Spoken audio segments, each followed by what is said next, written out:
Good morning, ladies and gentlemen. My name is Kamjit Singh. I am the chairman of CILT Singapore, and we're very delighted to welcome all our participants and speakers.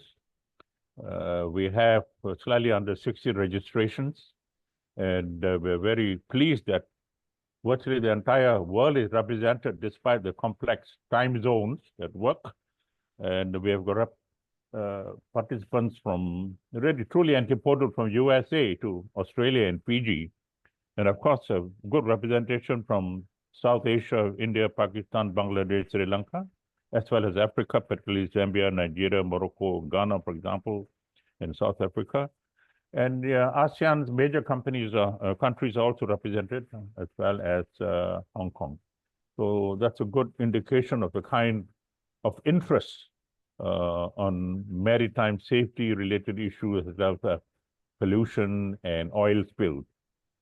It is important that we understand the broader background of the Singapore maritime environment, because, as you know, we are a major port, a major transshipment hub, the second largest port, with a major bunker fuel center, and there are also a couple of refineries out there in the same port area.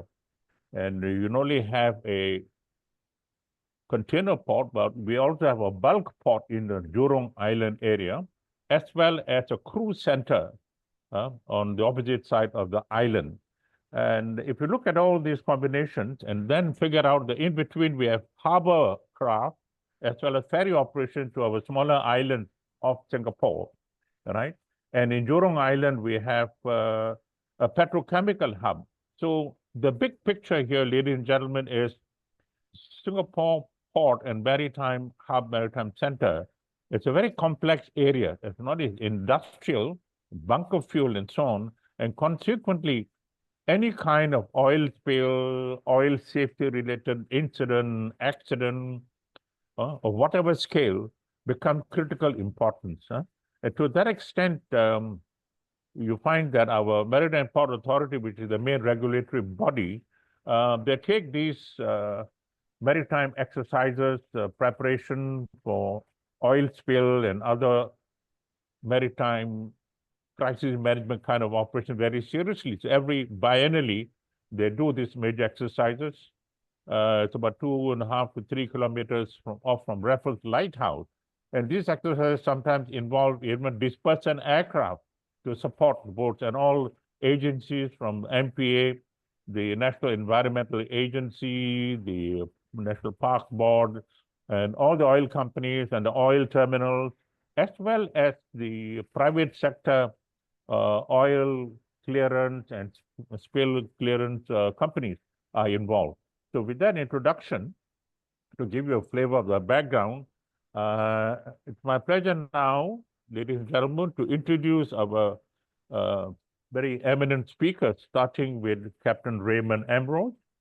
Raymond has been the team lead with the Oak Energy Associates and a particular leader in ship-to-shore kind of operations, as well as maritime consultancy. He's also been the shipping executive for a long time, a couple of decades in NOL, and there's a very strong experience in oil tanker shipping industry as a whole. And at the moment, I understand he is very much in the LNG space, so he has a good grasp of LNG-related infrastructure and trade issues. We also have another excellent speaker, Georgiana Steiger, who is a senior claims executive with GUARD, one of the world's many companies involved in insurance and prevention, as well as indemnity kind of claim-related experiences. And as you know, she is qualified as a leading English maritime law firm in 2013 and has worked in the UK as well as in the Middle East for some years. Now, it's my pleasure now to invite Captain Raymond to share his experience and slides. Good morning, all. Thanks for having me here, Karam. And it's nice to be alongside one of the more important colleagues in our oil pollution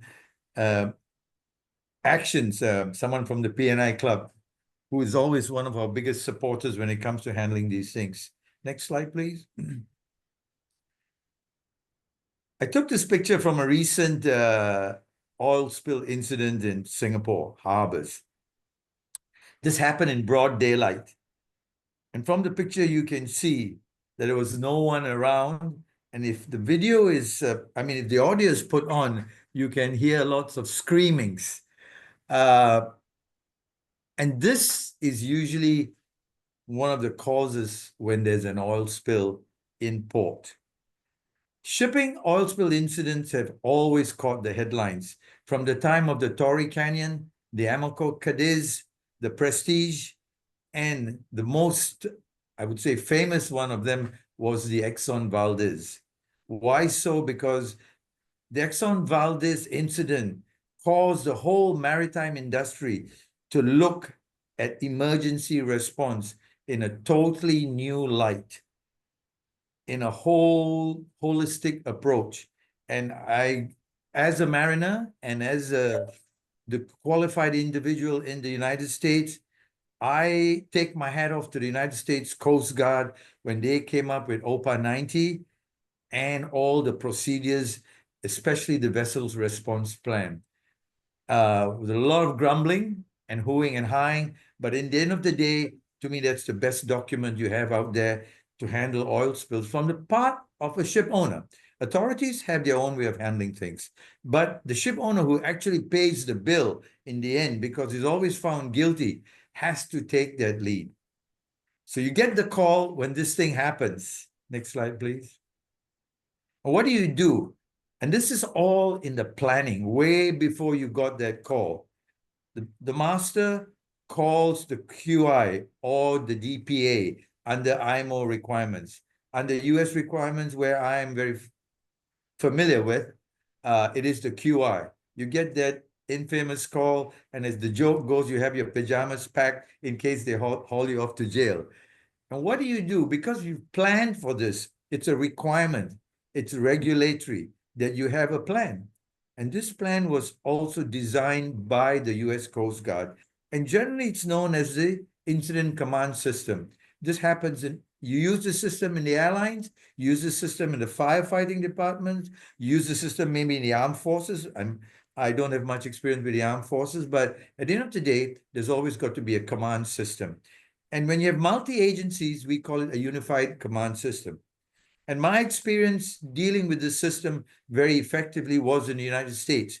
We had an area contingency plan conducted by the US Coast Guard for Galveston and Houston. I was the incident commander side by side with the Coast Guard commander. There were 400 Coast Guard attendees, physical bodies coming through a command center. And what it is that every one of these boxes here, which you outlined when you formed up your plan, is filled up to tackle that contingency of an oil spill. You start doing this the moment the call comes. And if you follow this plan, and which you have rehearsed and practiced either by your own in-house drills or your area contingency drills, which you do with the authority, I don't know the terminology in Singapore, but in the US it's called the Area Contingency Plan, which is a public document, and you review it and you study it, because when you have a spill, you know all the sensitive environmental areas and you know which areas to tackle first. So this plan that you have, and which you have manpower to slot into those various little boxes when you have an oil spill, is very, very important. How often do you rehearse it? As a principal in a tanker owning company, you would probably do it at least once a quarter. You could switch between tabletop or real life drills with putting orange peel on the water as a sample of a spill and recovering that with your oil spill response organization. Taking you a little bit through this chart, you will see there are 4 main sections or divisions, as I like to call them. Operations section, planning, logistics, and the finance. Finance is very, very important. Because when you have a spill, everybody in the world thinks you have a big, big bank account. And Georgina will attest to this. And so one of the most critical things is to set up that 1-800 number for anyone to call in, and then it can be directed to Georgina and her team or whichever P&I club to help you with that. Because you as a principal are focusing on responding. You can't attend to a call that says, look, my daughter is sick because the fumes from the oil spill affected her. So you have an 800 number. So these are all the things you actually practice. Operations will handle all of this for you. They will be monitoring. They will update you as the incident commander.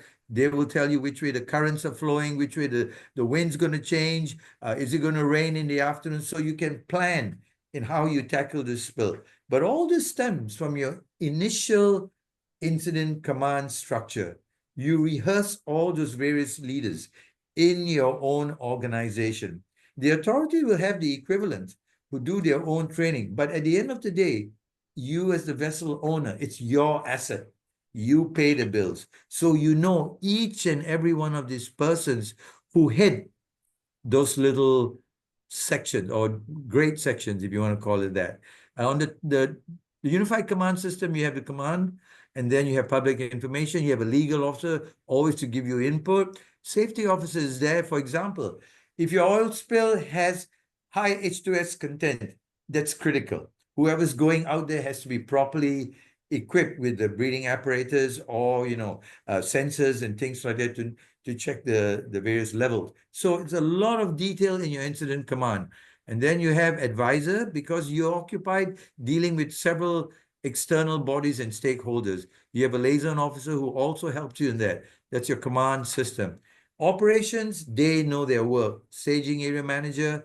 Air operations is very important because they fly out, they see the way the oil is flowing on the water, how quickly it may hit sensitive areas. And in the event you want to use dispersants, the air operations branch director would have ensured that permits have all been pre-filed and approved, and you can tackle the problem. And they have their backup staff, division supervisors, strike teams, who are actually smaller units. In Army terms, maybe you consider them a platoon, who go out to the beaches. They start citing the actual locations, the sensitive areas, and they feed back to command centers. So again, all of this is a lot of people. Planning, they make the plan of how we're going to tackle this spill.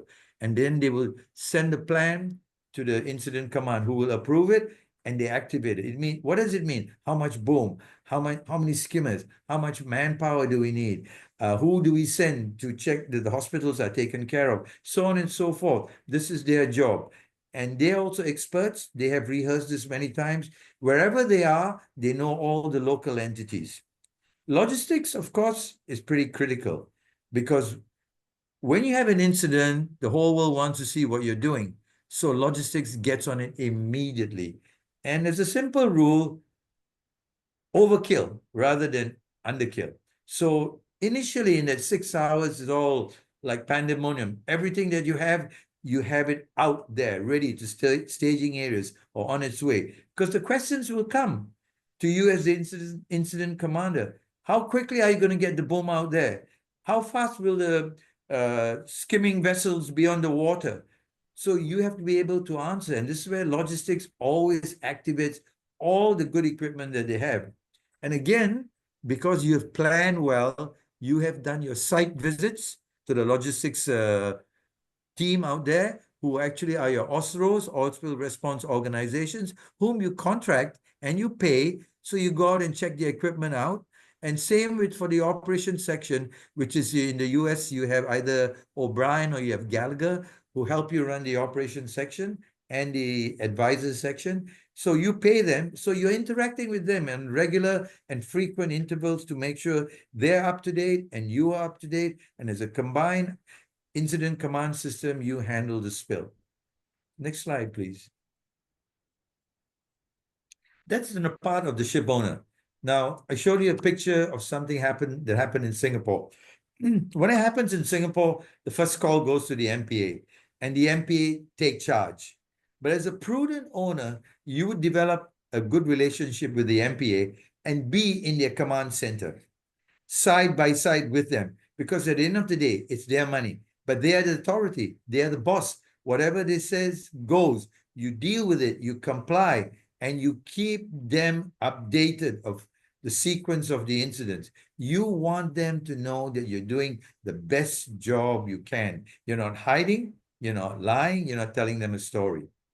So you follow them very, very closely in what their needs are, because they have a job to do. They have the minister to answer to.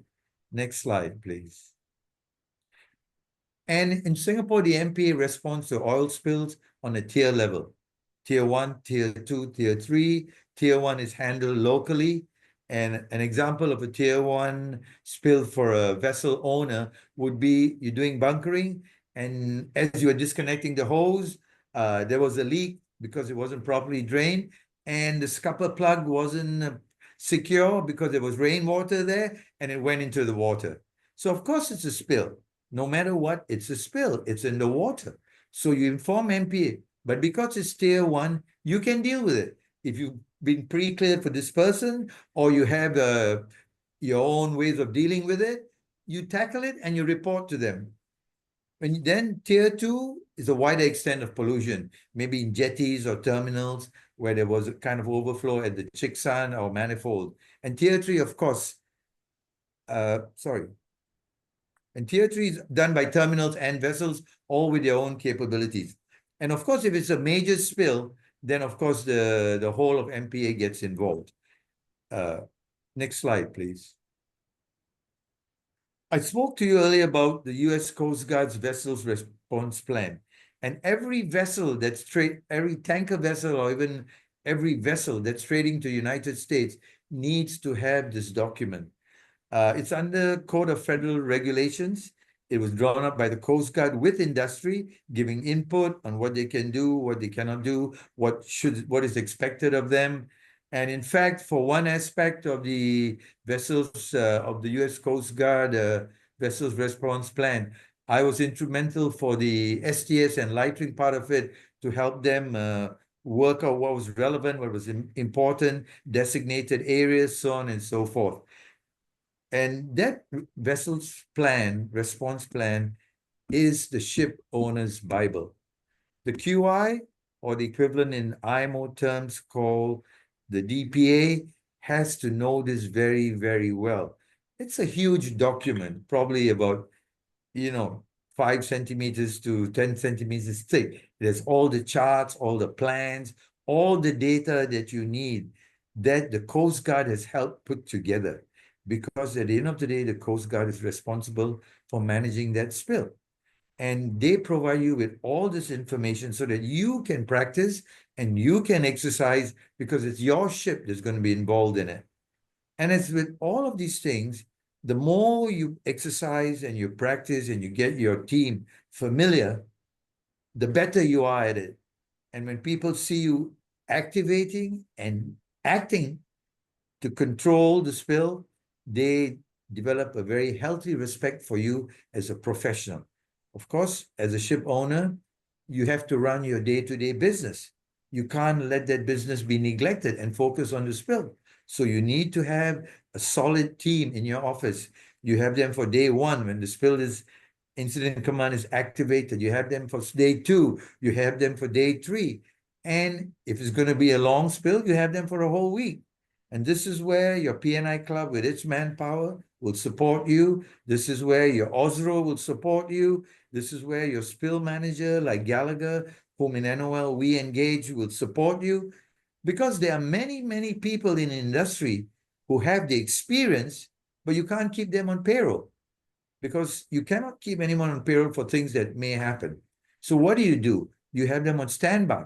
You let them participate in your drills. And when you really have an incident, you activate them and you have the manpower to fill in all those slots in your incident command and continue with it. Keep updating it and doing a great job until you reach the stage of decon. Next slide, please. This is what the VRP is, or the Vessels Response Plan is. In its first step, it always has to ensure the crew safety. I mentioned early on that if you have high hydrogen sulfide in the oil that's spilled. It's a hazard. It's very dangerous. So everyone has to know about it and be prepared when they're approaching the site. Activate the VRP and follow it closely. The Coast Guard commander is there with you, or in any other port, like in Singapore, the MPA incident commander will be there with you. If you're not sure as a ship owner, you just ask them. It's their duty too to know exactly what has to be done. And they're there to support you all the time. And of course, you identify the various areas that can be contaminated from the initial spill. And of course, all this time, the vessel's master is also dealing with the spill to the extent he can. The VRP tells him how to deal with the stability issues. Does he have to transfer cargo from one tank to the other to mitigate the outflow? So on and so on the spot actions are taking place, while from the shore side, other actions are initiated so that the spill is under control. Okay. Then this is where the P&I club comes in under the insurance company role. They are the experts also in dealing with oil spills. So they work very, very close with you. They have their own network. If they need to call in resources for guidance and expertise, like should you use this detergent for the oil spill, they can guide you. They can provide the relevant data to support your use and choice of this detergent. They help you to minimize damage and liability. The next slide. This slide is a PDF and it's an intensive document. It's actually the Coast Guard regulations on how to prepare your vessel's response plan. And what I like about it is that they're very systematic. They tell you what it's for, where it's applied. You know, important things like when you have a spill, how quickly do you have to get to the response equipment to the site? If it's 10 miles offshore, your craft should be capable of getting out there. I think it says 6 hours or 8 hours, weather conditions permitting. And then it also tells you how quickly you have to respond to the authority. I think the time frame given is about a total of 1 hour, and there's a specific reporting form where you tell them all the elements of the incident. So this then becomes a template for all of us in the incident command to use, because we have all the details. What type of oil, high HTS or no STS? What's the wind condition when it happened? Was it a wing tank? Was it a center tank? All these details are there so that everybody in the incident command can help and put together a good plan to tackle the spill. How often do you practice? The US Coast Guard gives you guidelines on that also. Area contingency spills, area contingency drills. The Coast Guard defines those. It gives you guidelines for you as a tanker owner, how often you have your tabletop exercises, how often you have your real life drills where you activate, how often it can be just like a town hall kind of drill. And it guides you on all the various incidents that may happen, and for you to be prepared to handle any one of those besides the oil spill. Because when there's spill, you have flammable environments. Maybe someone was not cautious enough and then fire breaks out.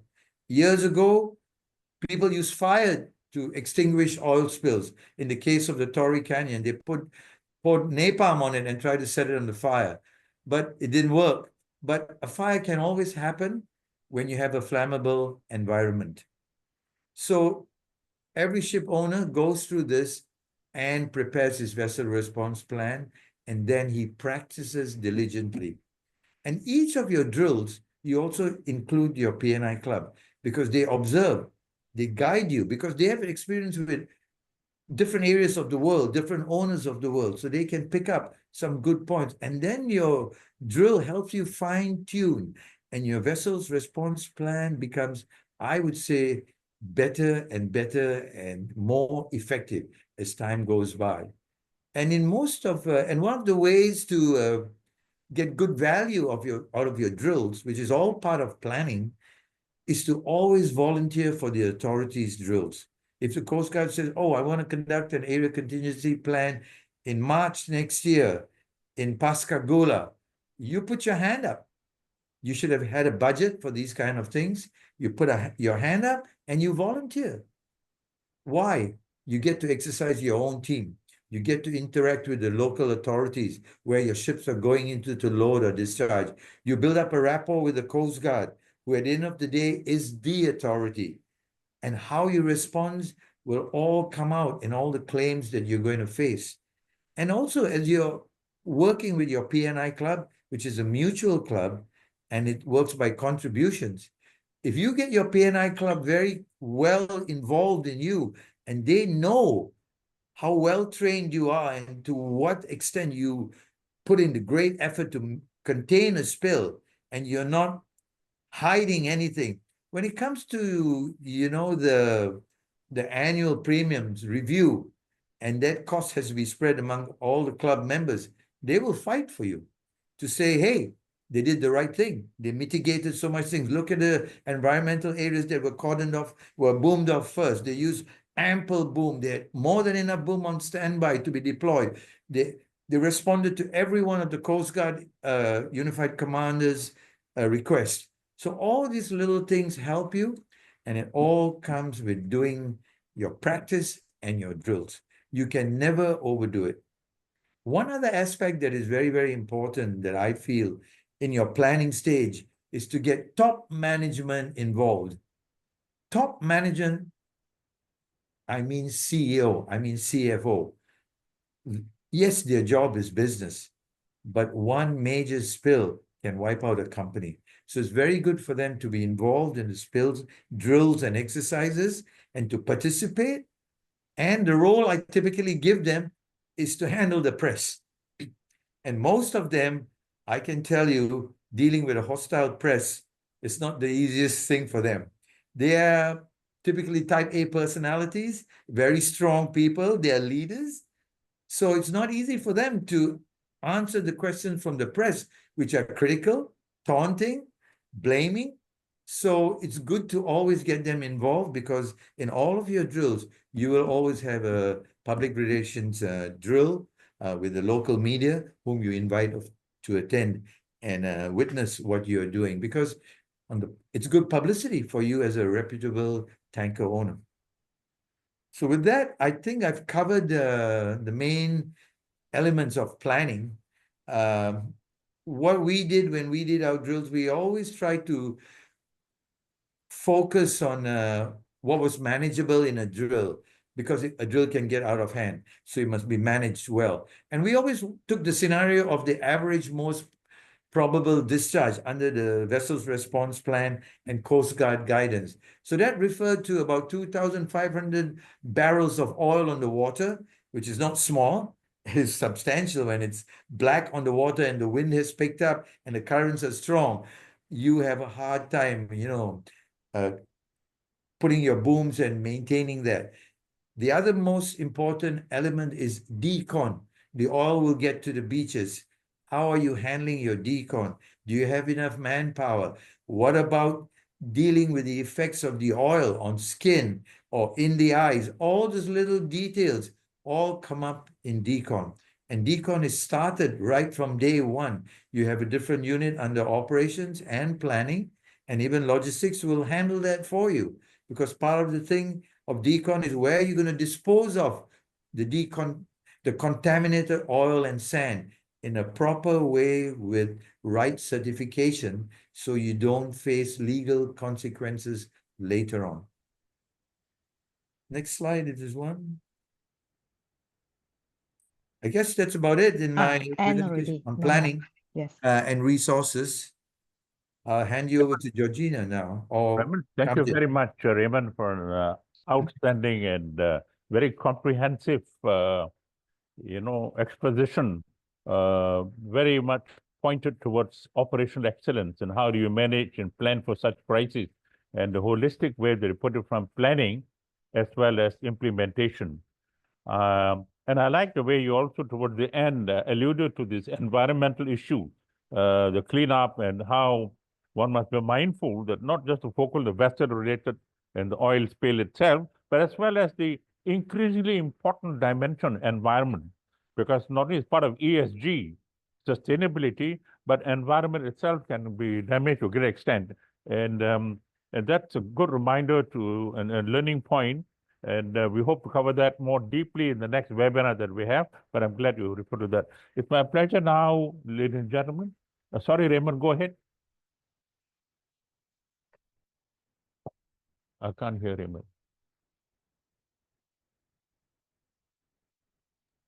I'm sorry.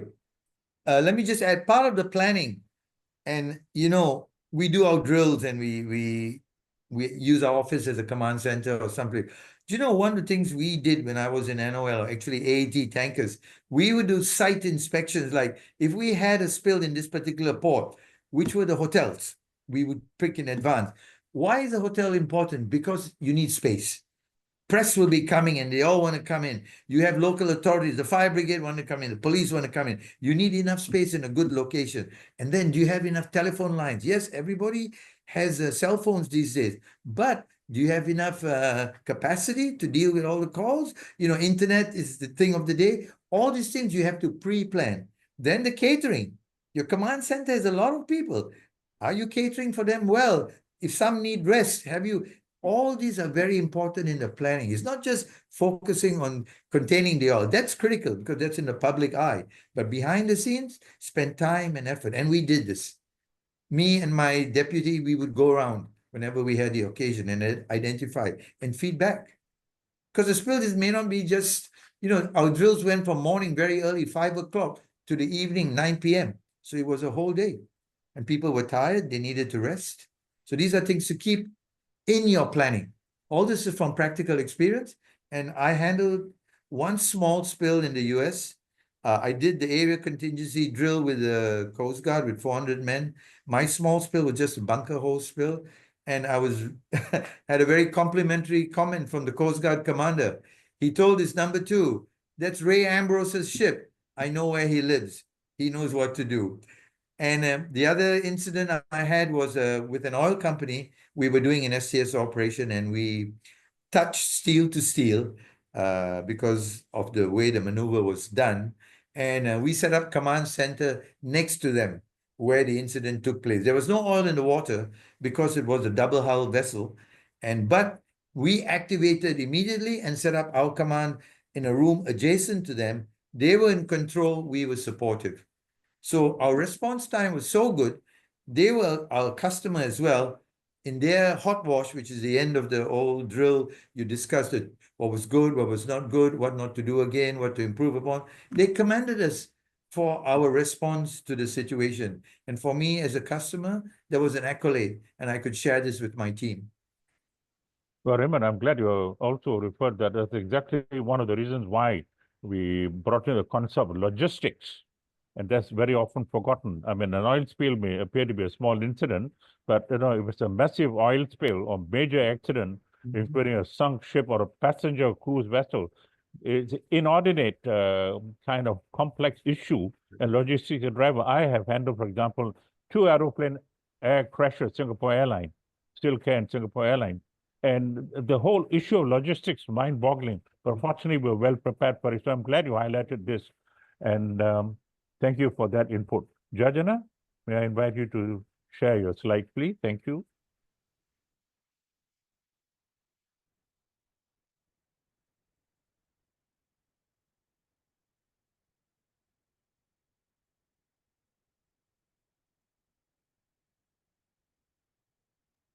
Okay, can you all see my slides? Yes. Okay, great. Good morning, everyone. That was, yeah, indeed, a very comprehensive, practical approach to this subject. And I think you can all understand that we could probably talk about this all day. So I'm going to try and keep this as focused as possible. Apologies if it goes a little bit fast, but yeah, you can always ask questions if you like at the end. Okay, so my name is Georgiana Steiger, and I'm a senior claims executive and lawyer with GUARD in the P&I team. So as mentioned, GUARD is one of the 12 P&I clubs that together form the international group of P&I clubs.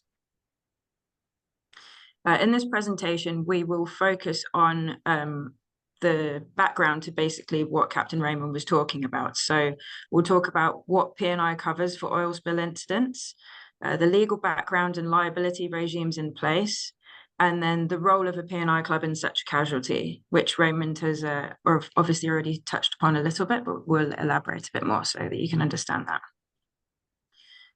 So very briefly, for those that don't know or need a recap, you may have worked with P&I clubs before and may know how P&I insurance works, but I'll just quickly go over it. So P&I stands for protection and indemnity. So P&I covers ship owners for third-party liabilities that arise when they use and operate their ships, which includes anything from crew injuries and illnesses to collisions, and then the subject of these webinars, oil spills. As Captain Raymond touched upon, clubs are operated on a mutual basis and are owned and controlled by the ship owners, who are members of their club. So what that mutuality actually means is that the ship owners join together and pool their resources to insure each other against a range of different operational liabilities. So instead of paying premiums to a regular for-profit insurance company, each ship owner contributes to a common fund, which ensures protection for everybody, whilst at the same time keeping the costs fair.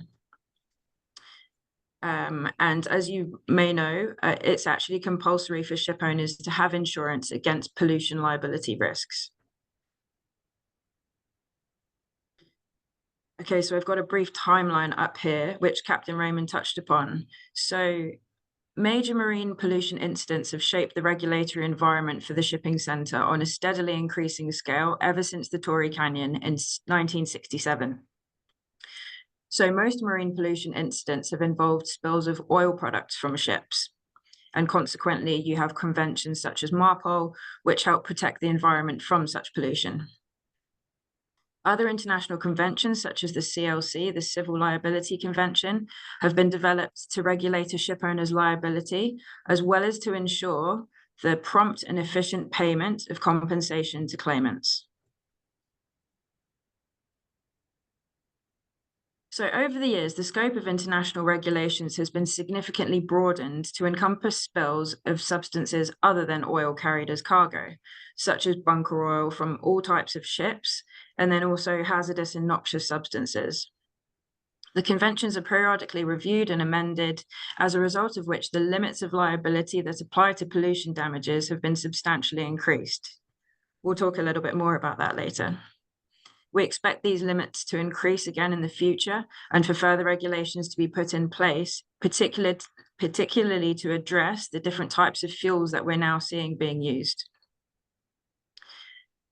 So the scope of P&I cover for liabilities, costs, and expenses from what we call ship source pollution incidents is very broad, because we recognize that most of the incidents that take place are accidental, and ship owners need adequate protection against often severe financial consequences. So we touched on this earlier about limitation. Ship owners have traditionally had the right to limit their liability for the consequences of their actions. This right has generally been regarded as essential in order to ensure the commercial viability of the shipping industry, because otherwise no one would do it, right? The principle is that ship owners are entitled to limit their liability in accordance with international conventions up to a financial limit, which is calculated by reference to the tonnage of that particular ship. What that means in practice is that regardless of the total claims that result from an incident, the ship owner will only be responsible for a fixed sum, which is calculated based on the tonnage. We'll discuss what happens to the rest of the claims above that amount later. I can just briefly mention that a ship owner can, in very limited circumstances, lose their right to limit. This requires the claimant to prove that their loss resulted from a ship owner's personal act or omission, and that it was committed with the intent to cause such loss, or recklessly and knowing that such a loss would probably result. So this is an extremely high bar, but it's there in the event that something like that happens. The effect of this is also that the ship owner will lose their insurance cover. So the cost would all be for their account.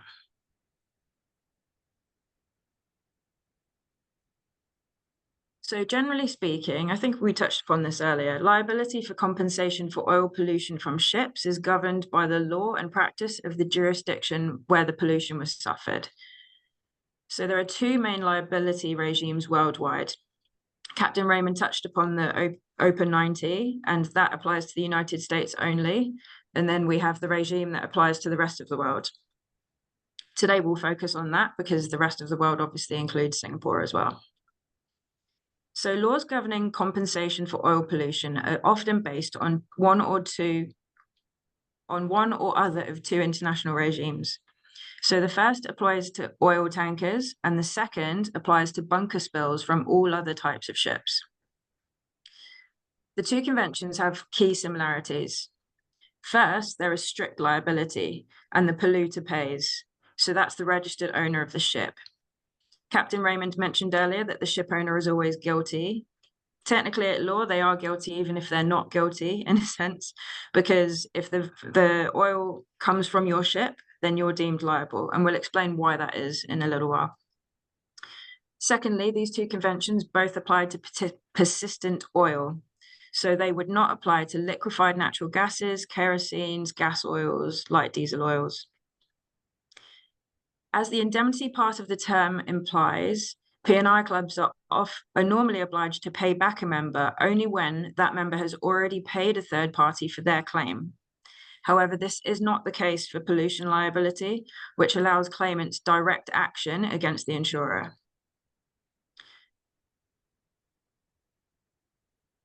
Okay. So I don't know if anybody remembers or can recognize these two incidents. That's obviously not what we want P&I Club, but it's important in the history and the background to all of this legislation that we now have. So the first one at the top of your screen is the Erica, which broke into two during a severe storm in the Bay of Biscay 25 years ago this month, if you can believe it, during which almost 20,000 tons of oil were spilled in one of France's worst environmental disasters ever. The oil affected over 400 kilometers of French shoreline, with less than 3% of the spilled oil recovered during the operations at sea.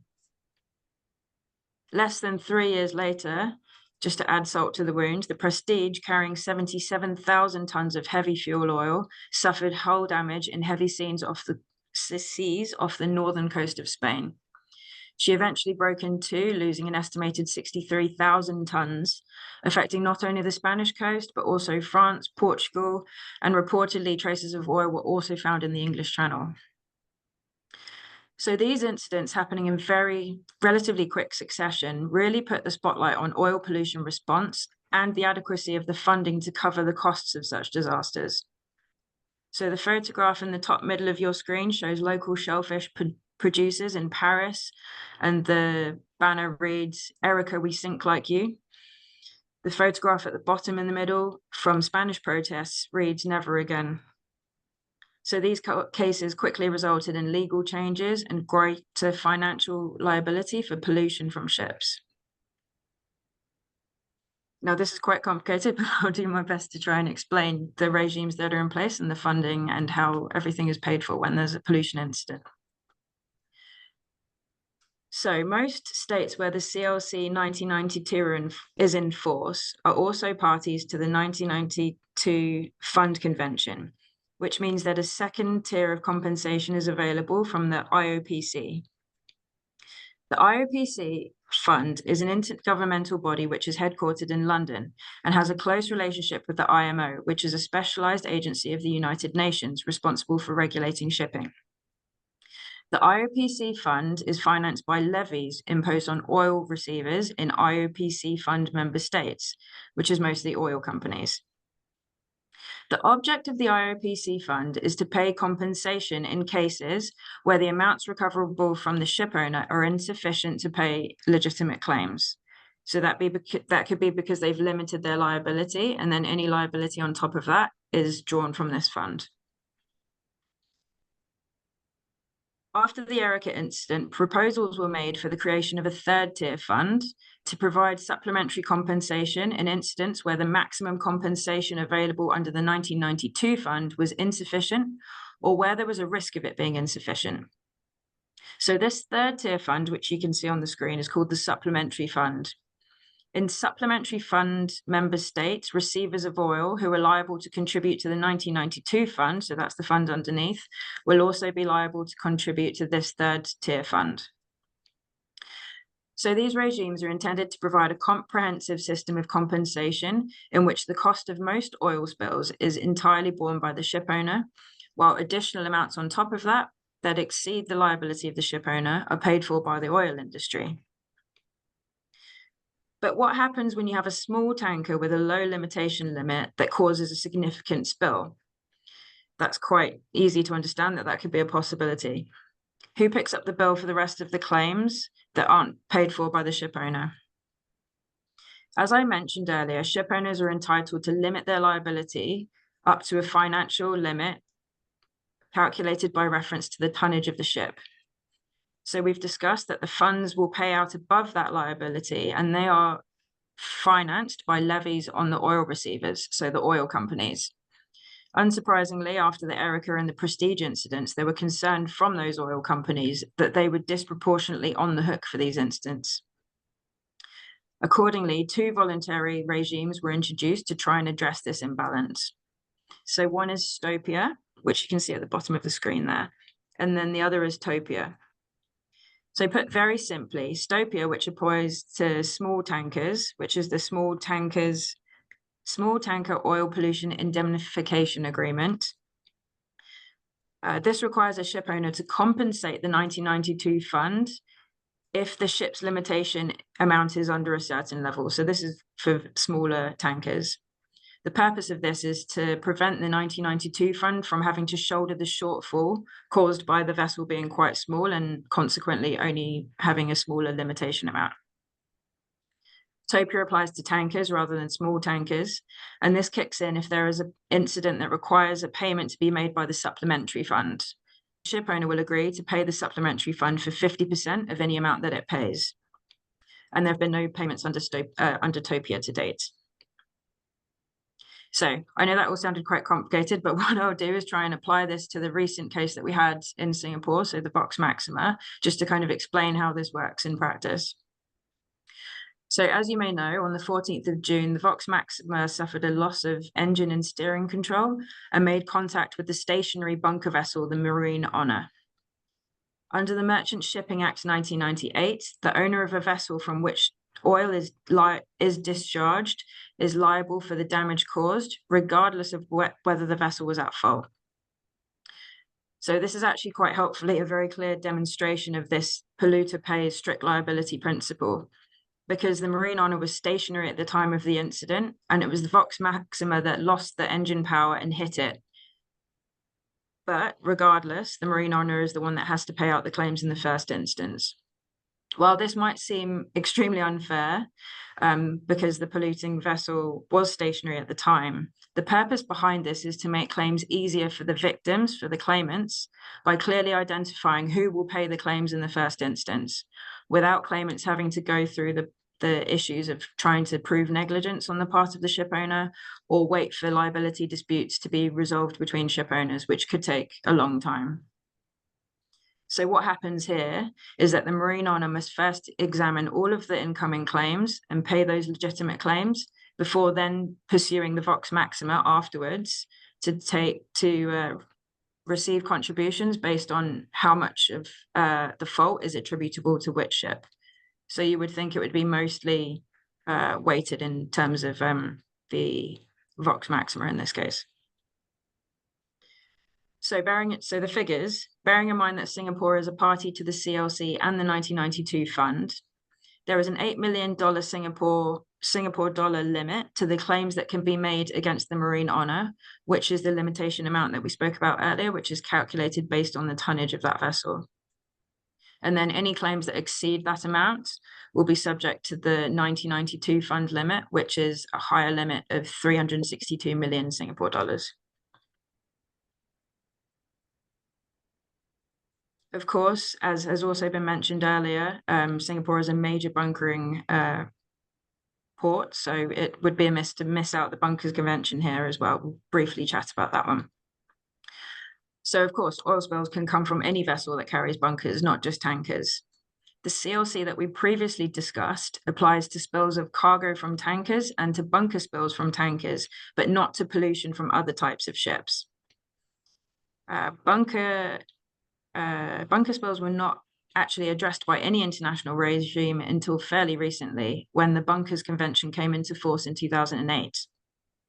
So in contrast with the CLC, the Bunkers Convention only has a single tier compensation regime, which means there's no international fund that sits above that, from which monies can be taken if the money from the ship owner is insufficient to cover claims. Under the Bunkers Convention, which is in force in Singapore, compensation is payable by the ship owner to their limit of liability under the limitation regime, which is applicable in the country where the damage is suffered. And a single limit will not only be applied to claims against the ship owner, but also to charterers, managers, operators for all claims arising out of that incident. Much like we've seen with earlier casualties following the Pacific Adventurer bunker pollution incident in 2009, the limitation amounts for bunker pollution incidents were deemed insufficient and were accordingly increased by around 50% following this incident. In short, what happened with this one is that the ship had encountered rough weather, as a result of which containers fell from the vessel, striking and rupturing the bunker tanks and resulting in the loss of fuel oil from the vessel. So we've discussed the liability of ship owners in the event of an oil spill, but what liabilities does P&I insurance cover? So club rules cover liabilities, costs, and expenses arising as a consequence of the discharge or escape of oil or any other substance, or importantly, the threat of such discharge or escape. So that can include preventative measures to stop the crisis getting worse. So the typical expenses that would arise from an oil pollution incident and from which cover is available include costs and expenses incurred by the ship owner in order to prevent pollution damage following a spill, or to clean up and restore polluted areas and property in circumstances where the ship owner has a legal liability to do so. The reimbursement of public authorities in the country or state affected by the spill, which have undertaken their own pollution prevention, cleanup, restoration, and monitoring measures, and for whom the ship owner is legally obligated to reimburse. Any third-party loss or damage caused by physical contamination of property. So this includes the soiling of recreational boats or fishing nets, or economic losses incurred as a result of such events, regardless of whether the claimants have been directly affected by the contamination. For example, fishery and tourism losses, or any damage that has been caused by the cleanup and restoration activities.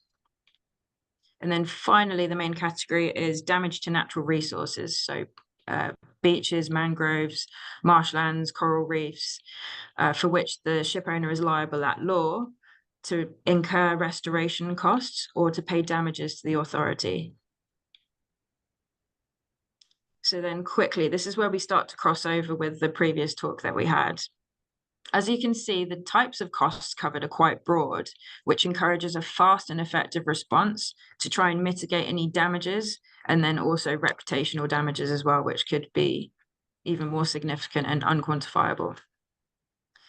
So in order to minimize damages as far as possible, it's incredibly important to be prepared and to act fast. So this is all, you're becoming familiar with all of the programs that we were talking about earlier and the response plans, and then to act quickly when it actually happens and know these documents inside out, really.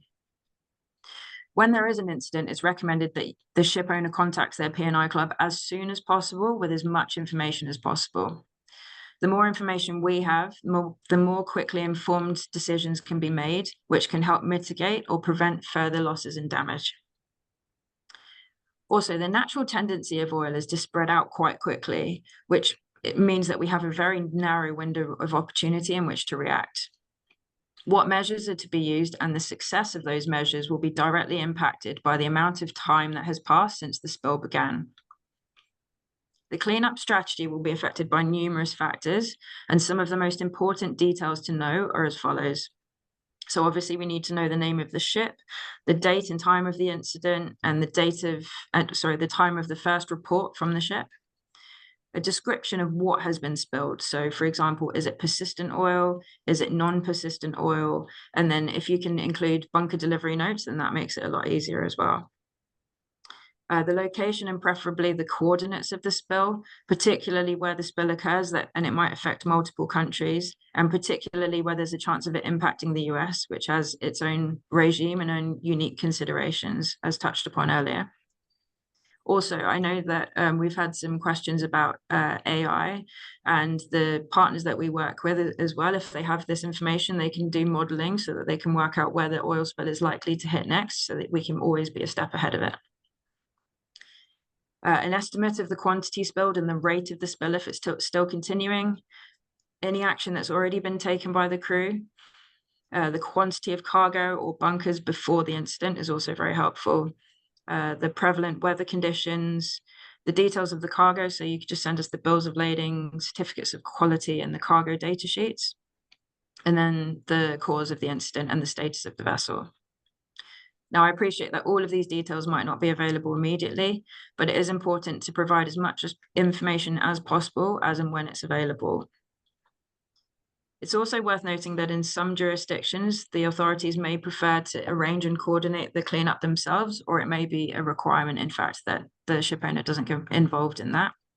But it is important that we still have all of this information so that we can coordinate with the local authorities, which is important from a damage perspective, and then also just to show that you're cooperating as far as possible, which, as Captain Raymond said, can head off issues later if you're taking a very proactive response at the start of an incident. So I'll very briefly mention a little bit about a very important organization with whom we at P&I Clubs liaise very closely in the event of a live pollution incident, which is ITOF. So ITOF is a non-for-profit organization which was established on behalf of the world shipping industry after the Torrey Canyon to promote an effective response to marine spills of oil, chemicals, and other hazardous substances. They represent virtually all of the world's oil and chemical tanker tonnage, and they've also extended associate status to owners and operators of vessels other than tankers. So why this is important is that membership of ITOF is normally arranged by P&I Clubs as an automatic add-on to P&I cover. So this is something that's already included in your cover. The dues payable to ITOF are around 1 Singapore cent per gross ton, and they have a total budget of about 17 million Sing dollars a year. This means that they're already paid for, as I said, and they only charge expenses to the P&I Clubs. So their technical teams are routinely asked by the clubs to attend on scene after pollution incidents and advise on their effects, appropriate response measures, and the technical merit of the claims that have been received from claimants for compensation. They also provide emergency services on a 24-hour, 365-day basis, objective technical advice relating to all aspects of pollution response and the effects of the spill on the marine environment, and technical services, so cleanup advice, pollution damage assessments, and then the assistance in spill response planning and provision of training and information as well. It's also worth noting that they're actually here in Singapore, having opened an office a couple of years ago. So I'll now briefly touch a little bit on the practical role of a P&I club in the event of an oil spill incident. So when a spill happens, the club might immediately appoint local correspondents, and they'll meet and liaise with the appropriate authorities on behalf of the ship owner. As we mentioned, this can help build trust and demonstrate proactivity on the part of the ship owner in the cleanup. They may also assist in the collation of claims, and then ITOF can also help with that as well. And they may also help to coordinate with the cleanup liaison with the local authorities and ensure an appropriate response, possibly in coordination with local surveyors. Depending on the nature and extent of the spill and the location, the club may also deploy its own personnel to help develop a good line of communication, rapport, and trust from an early stage. The club may also appoint a local surveyor to attend and report on the spill. They will take oil samples, which essentially can be thought of as like a fingerprint for that oil. So if somebody's bringing a claim and it seems as if the oil hasn't reached that area, you can look at this analysis and then you can identify whether it's your oil or if it's somebody else's. The surveyor may also assist in the logging of steps to combat the spill. The hours personnel have actually been deployed and the equipment used, which can help keep a handle on the costs. And I believe that ITOF can assist with this as well.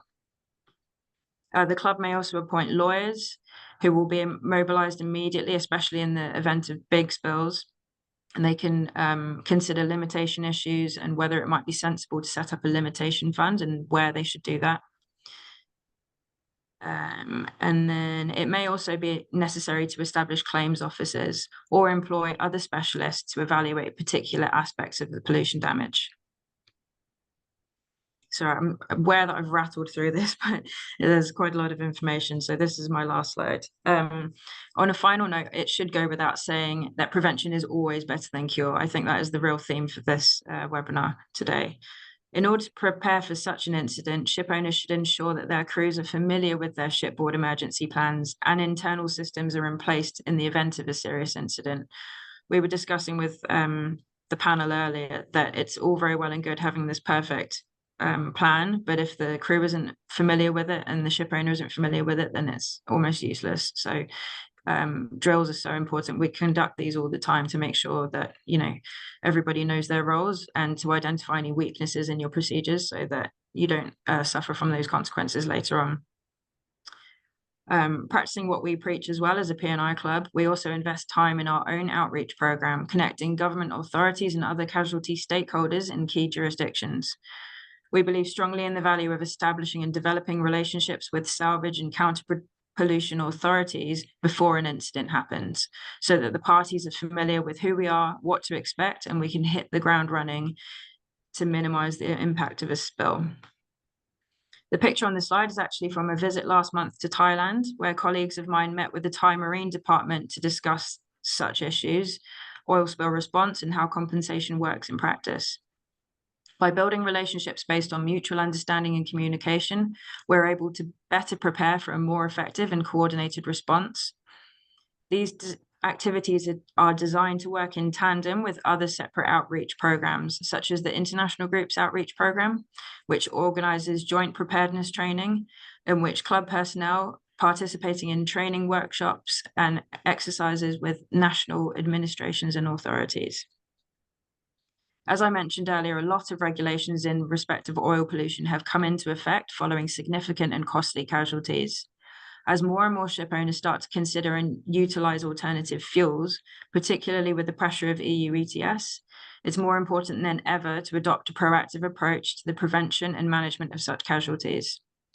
Although this goes a little beyond the scope of today's talk, we expect the Convention on Hazardous and Noxious Substances to be ratified in the next year or so. And as a club, we're in contact with specialized experts to help our members plan and prepare for such incidents to minimize their impact when they eventually arise. Thank you.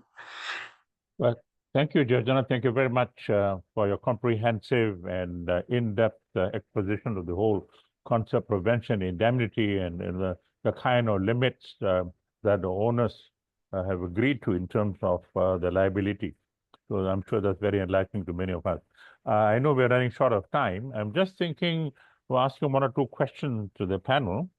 And I would like to ask Raymond, being an expert at LNG. As you know, the last decade or so, Singapore has developed into a major LNG hub.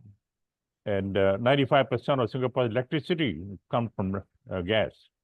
And I'm just wondering, the question of LNG tankers, if there's an accident involving LNG tanker, as opposed to what we just talked about, the normal container ships and bunkering operations, the response to crisis management exactly the same as what we discussed so far?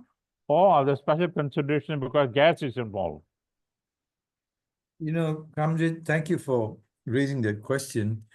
My area of expertise in LNG is basically in LNG ship-to-ship transfer operations. We, as a Singaporean company, 100% Singaporean, bought our own LNG STS transfer equipment. And we did the first one in Singapore ever for Pavilion Energy as our customer. Yes. In the case of an LNG tanker getting involved in an incident, to the best of my knowledge, I would say there will not be oil pollution. there could be an egress of LNG. And that would be the challenge. And in such a case, that particular company, like the BWs of the world and so on and so forth, or even Qatar Gas, they would have had their own contingency plans. I don't know if you recall about 3 years ago when two Qatari LNG tankers collided in the Singapore Straits, and we had to bring them into Singapore so that one could transfer cargo to the other, and the initial repairs take place for the damaged one. So there was no oil pollution, but there was concern about the gas escape, and they were brought to Singapore. The whole area was cordoned off, for a safety zone was created. Cargo was successfully transferred, and then one ship went off to the shipyard for repairs, and the other continued on its voyage to deliver the cargo. And Georgina can add to that because the club probably has more experience of this.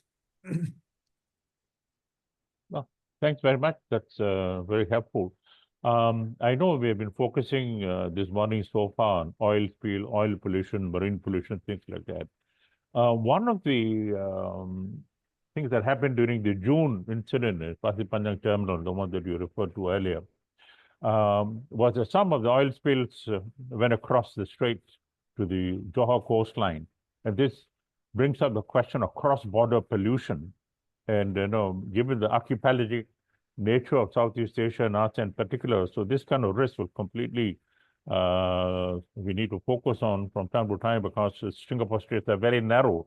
So it's very easy for cross-border pollution and currents being what they are.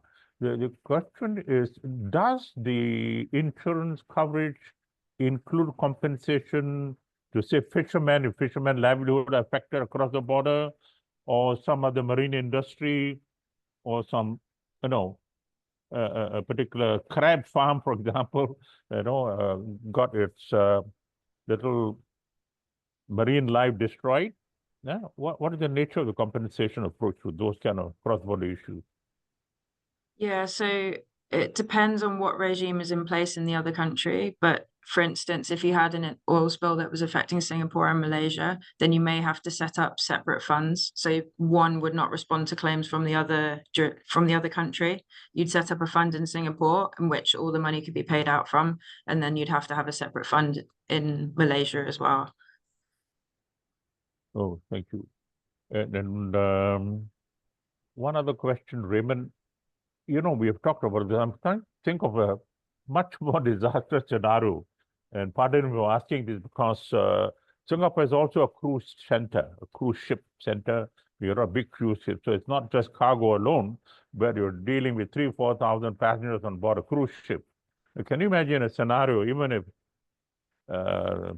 it doesn't occur, but from a planning point of view, as we said, prevention is better than anything else.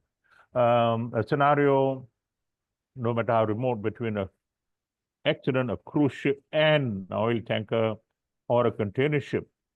Because passengers are involved, this is akin to managing an airline disaster.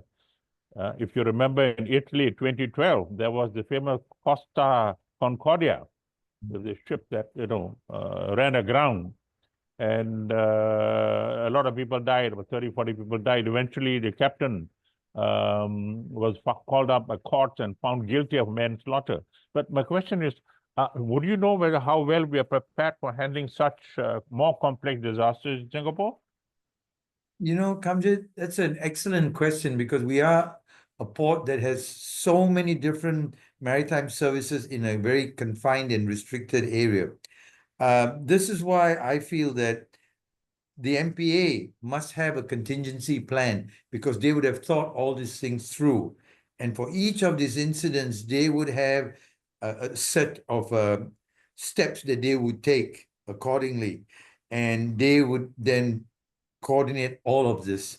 What I would like to see is that this being public information, easily accessible. So anyone who's related to the maritime industry, whether it's a guy on a launch boat ferrying crew or whatever, can learn about these things and then say, wow, our port's doing this, we also should be equally aware. And that's why I say an area contingency plan should be made public information. And final question, the vessel response plan that you alluded to, based on the U.S. Coast Guard model, Are these part of international rules or just Yes. peculiar to US? No, the US calls it a vessel response plan, and they were the first ones to come up with a lot of detail. IMO, because it's, as Georgina mentioned, the other part of the world that regulates oil spill under MARPOL, they have what they call SOPEP. And under SOPEP, all tanker owners, apart from the US waters, trading in any other part of the world, even Singaporean waters, have to have the SOPEP compliance, which is also a document that says how you tackle it, what notification you give, what's an initial information, how you have drills, so on and so forth. So it's almost parallel, but the US came out with it first.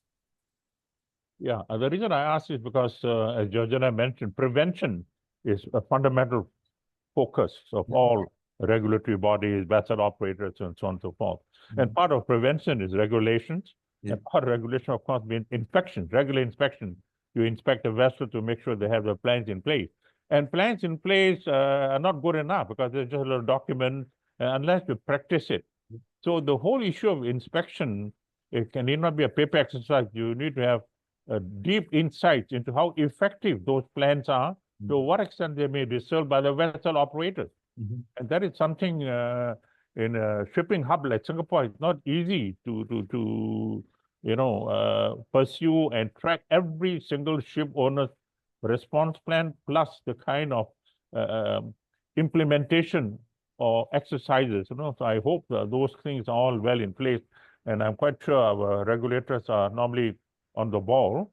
So I just hope that the prevention that Georgina mentioned is not just limited prevention. I would say now you have more satellite technology, you have got, the whole question of drones. So therefore, your prevention must include early warning, which can be part of prevention, but early warning to gathering intelligence. We have, for example, our vessel traffic information tracking system that PSA and the port has. Those are all databases that give you some insight into potential congestion, shuttle dangers, and hence give early warning.